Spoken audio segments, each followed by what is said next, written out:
Iran ও Israel যুদ্ধের আজকে 14তম দিন।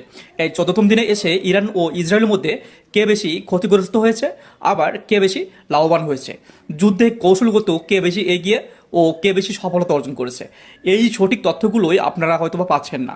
বিভিন্ন মিডিয়া বিভিন্নভাবে নিউজ করছে। পশ্চিমবঙ্গের কান্ট্রিগুলো একভাবে নিউজ করছে, আবার মিডল ইস্টের কান্ট্রিগুলো একভাবে নিউজ করছে। বিস্তারিত জানতে ভিডিওটি না টেনে শেষ পর্যন্ত দেখুন। বিশেষ করে 28 ফেব্রুয়ারি যখন আমেরিকা ও ইসরায়েলের যৌথ হামলায় ইরানের সর্বোচ্চ নেতা আয়াতুল্লাহ খামেনির মৃত্যু হয়, এবং এই মৃত্যুর পর থেকে ইরানে এখন পর্যন্ত যতগুলো হামলা করে আমেরিকা ও ইসরায়েল, এবং যে ক্ষতিগুলো হয় ইরানে, এখন পর্যন্ত ইরান এই ক্ষতিগুলোর থেকে কাটিয়ে উঠতে পারেনি। এবং ইরান ইসরায়েল ও আমেরিকার যে হামলাগুলো করে, এই হামলায় ইসরায়েল ও আমেরিকা যতটা ক্ষতিগ্রস্ত হয়েছে তার 50 গুণ বেশি ক্ষতিগ্রস্ত হয়েছে ইরান। বর্তমানে ইরান যুদ্ধের কৌশল পরিবর্তন করে এমনভাবে যুদ্ধ করছে, বিশেষ করে মিসাইল ও ড্রোন হামলাগুলো এমনভাবেই করছে যেখানে ইসরায়েল প্রতিনিয়তই ধোঁকা খাচ্ছে, এবং প্রত্যেকটা হামলায় ইরান সফলতা অর্জন করছে। আবার মিডল ইস্ট কান্ট্রিগুলো ইরানকে যেভাবে ভুল বোঝা শুরু করছিল, বর্তমানে তারা নিজেরাই ভুল বুঝে ইরানের সাথে বন্ধুত্ব তৈরি করতে চাচ্ছে। প্রতিনিয়তই তারা চাচ্ছে যে মিডল ইস্ট কান্ট্রিগুলো যেন সুরক্ষায় থাকে। পশ্চিমাঞ্চলের দেশ আমেরিকা, ইসরায়েল এবং অন্যান্য কান্ট্রি যেন মিডল ইস্টের কান্ট্রিগুলোকে হামলা করতে না পারে, এবং 100 বছরেও যেন মিডল ইস্টের কান্ট্রির দিকে তাকাতে না পারে। এক কথায় মিডল ইস্টের কান্ট্রিগুলো এমনভাবে জোট তৈরি করছে, অন্য কোনো কান্ট্রি মিডল ইস্টের দিকে তাকাতেই পারবে না। এটা কিন্তু ইরানের জন্য একটা প্লাস পয়েন্ট। আবার ইরান কিন্তু হরমুজ প্রণালী দখলে নিয়েছে।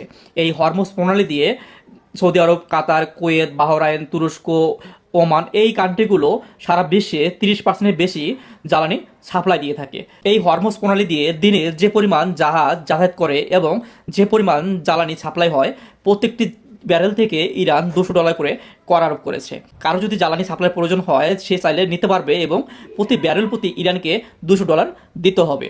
ঠিক এভাবেই একটা কর আরোপ করে তারা তাদের যে যুদ্ধে ক্ষতিগ্রস্তগুলো হয়েছে, এই ক্ষতিগ্রস্তগুলো পুষে নিতে চাচ্ছে। আবার অন্যদিকে ইসরায়েল ও আমেরিকা, মিডল ইস্টের যে কান্ট্রিগুলো আছে, এই কান্ট্রিগুলো যেগুলো ইন্ডাস্ট্রিয়াল উদ্দেশ্যে, ব্যবসায়ের উদ্দেশ্যে যে পরিমাণ ডলার ইনভেস্ট করেছিল, প্রত্যেককেই তাদের ইনভেস্টগুলোকে তুলে নিয়ে আসার চেষ্টা করছে।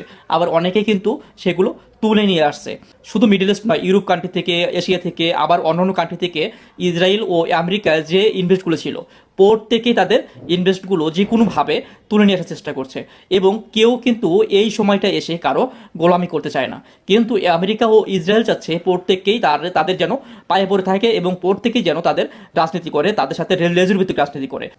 আবার বিশ্বের যে বড় বড় কান্ট্রিগুলো আছে, তারাও কিন্তু বেশ ভালোভাবেই খেয়াল করছে ইসরায়েল ও আমেরিকা প্রতিনিয়ত সারা বিশ্বে একটার পর একটা গন্ডগোল করে যাচ্ছে। কিছুদিন আগে ফিলিস্তিন, আবার হচ্ছে ভেনেজুয়েলা, এরকম করে প্রতিনিয়ত একটার পর একটা ঝামেলা করে যাচ্ছে, একটার পর একটা বিশৃঙ্খলা করে যাচ্ছে।